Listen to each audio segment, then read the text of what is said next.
Spring and summer went by, and I continued to play my harmonica with the group. It was my happiest time of all, but you've guessed it, something went wrong. How did it happen? I don't know. But one night I was sitting outside the Hoddity Club, smoking a cigarette, when a girl smiled and came up to me. She sat down across my legs and put her arms round me. She was laughing and kissing me, and I didn't know what to do. Suddenly, the door opened behind me, and there was Jenny. "Forrest, it's time to..." She stopped when she saw me with the girl. Then she said, "Oh, no, not you too." I jumped up and pushed the girl away. "Jenny," I said, "stay away from me, Forrest." She said, "You men are all the same, just stay away from me." She didn't speak to me again that night, and the next morning she told me to find another place to live. I went to live with Moses, one of the other men in the group, and soon after that Jenny went to Washington to talk and work against the war. Moses wrote down the address for me, so I went back to Washington too. There was a lot of trouble there. Police were everywhere, and people were shouting and throwing things, and the police were taking some of them away. I went to find Jenny's address, but there was nobody at home. I waited outside for most of the day. Then, at about 9 o'clock, a car stopped near the house, and some people got out, and there she was. I started to walk towards her,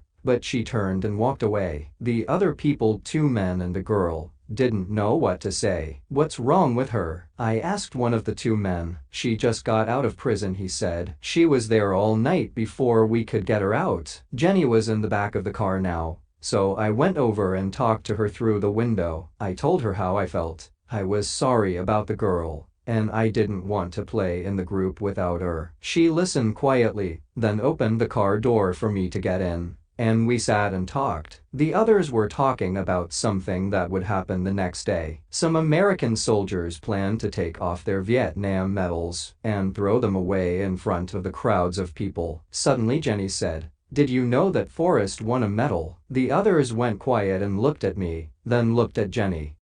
Next morning, Jenny came into the living room. I was sleeping on the floor of their house. She woke me up. "Forrest," she said, "I want you to do something for me." "What?" I said. "I want you to come with us today, and I want you to wear your army clothes." "Why?" I asked. "Because you're going to do something to stop all the killing in Vietnam." You can guess what I had to do, can't you? I had to throw away my medal with the other American soldiers. But because my medal was a more famous medal than theirs, it was more important to Jenny and her friends. But it got me into more trouble. Oh, I threw my medal away. Okay. But it hit somebody really important. One of the president's men. So they threw me into prison. Why do things like that always happen to me?